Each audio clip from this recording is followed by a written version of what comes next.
Here are some of the pieces that I got from a friend of a friend. Well, the friend was the one who asked me if I wanted them. And my husband mentioned one of the tracks is missing for the drawers. I can't decide if I'm going to leave it as a dresser or make it into a shelf. Then I got this shelf.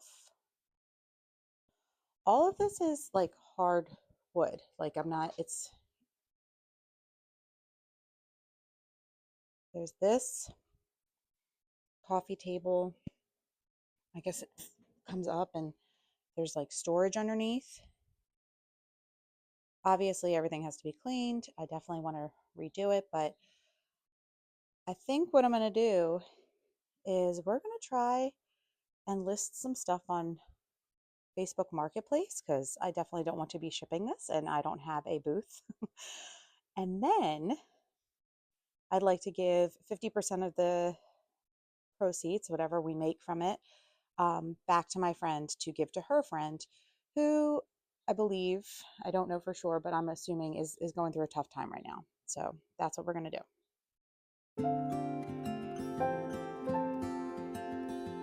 So here is a table that came from that bunch of different pieces that my friend gave me. We have two issues here. Right here, there's a piece missing, and then that has to be glued together. Other than that, the table is pretty solid. Like, I mean, for the piece that it is. So I'm going to fix this right here, and then see if we can use some wood filler or something to fill this in.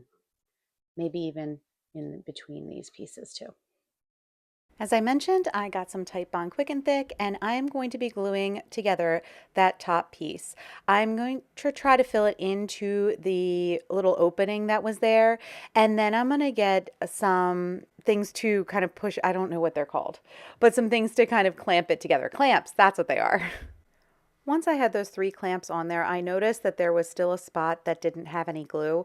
So I ended up pulling off the middle one. I actually probably pulled off all of them and then added some glue back in so that it would fully adhere. And then I did need to wipe back the excess after I clamped everything down again.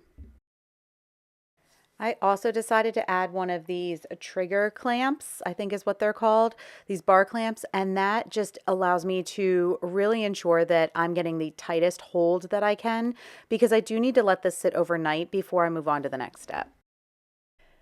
To fix that part that had broken off on the side, I'm using this Gorilla all-purpose wood filler, and I am just going to get you can use a popsicle stick. This happens to be one of the silicone popsicle sticks I have from using my casting resin. I had like a pack that I got.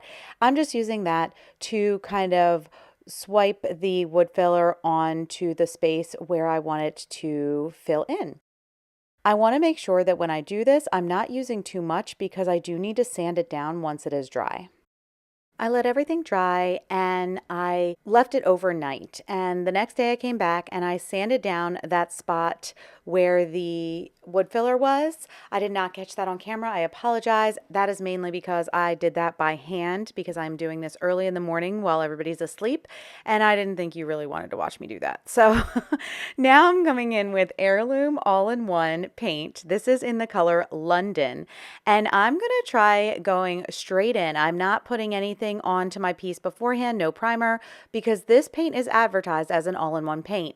It has a primer and a sealer all in one. And I will say I am pretty impressed with not only the coverage, but the quality of the paint as it dries. I'm going to let you take a closer look. I think this one even feels a little bit more durable to me than the Fusion, which you guys know is one of my favorites.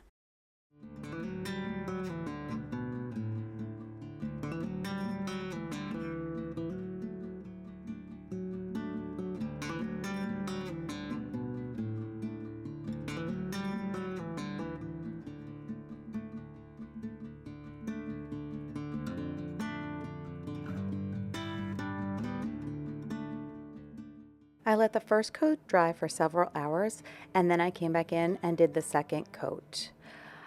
When I did the second coat, there are going to be times where I do need to switch from this thicker brush that I'm using to a small artist brush to get into the details.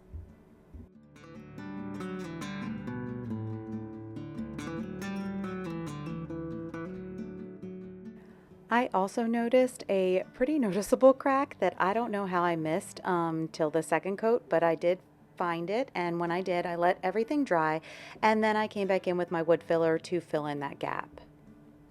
Again, I let that dry overnight and then came back and repainted that section as well as any other touch-ups I needed across the entire table. Once the table was dry, I decided to embellish it with some of these beautiful transfers from the Rose Botanical IOD transfer set. I picked out a few that I felt coordinated nicely with that London paint and also provided a little bit of spring and color. I can envision this being part of a little kids room, and I'm going to show you some things that I do to kind of create that look. But it could also be used for a coffee table for somebody who really enjoys these colors and this type of detail.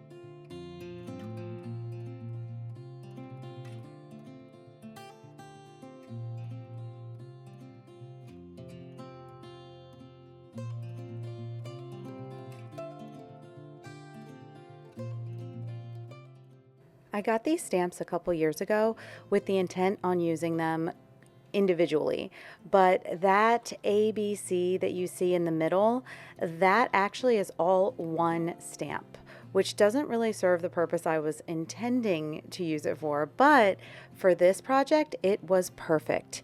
It provided a perfect length and width to stamp the alphabet across each of the sides of this table.